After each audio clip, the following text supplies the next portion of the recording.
I'm Ann Olivarius. In 1974, I was a student at Yale and was strangled and raped by a man who's now a doctor, Dr. Calvin Hirsch, who was at UC Davis and a practicing gerontologist. The strangulation and rape happened quite, as one would expect, unexpectedly, and was a hugely painful and humiliating experience. Cal had asked me to go to see a movie with him that night. We were casual friends. I had seen him at Harvard the summer before. We were both attending a series of classes there. I came to know him, liked him well enough. He asked me to go to see a film. We went, and afterwards he asked if he could stay over with me because he was facing, he claimed, a really sad situation with his parents. Cal knew that I had a male friend, a boyfriend, so it didn't occur to me that sex was on the agenda in any way, shape, or form. Cal stayed overnight. I went to bed, single Yale bed, dressed with a lot of clothes on.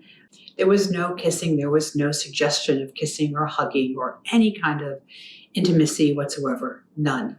I woke up at dawn with Cal on top of me, drooling, grabbing at my throat, and pulling off my clothes with his other hand.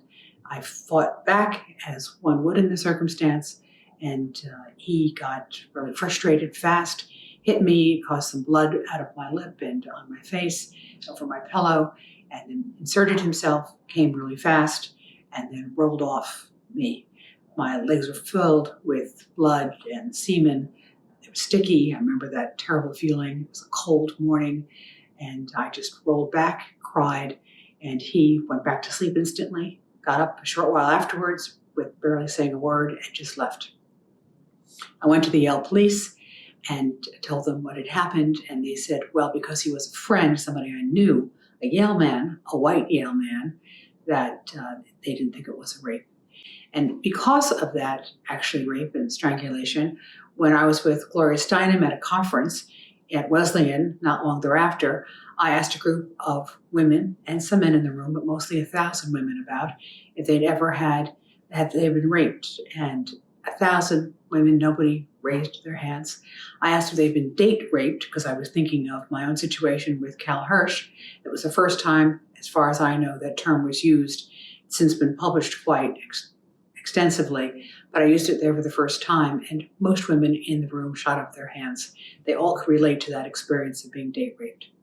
In my decision to come forward about Cal Hirsch now, the main motivator, however, has been to protect other women. He's a geriatrician. He's got a vulnerable population.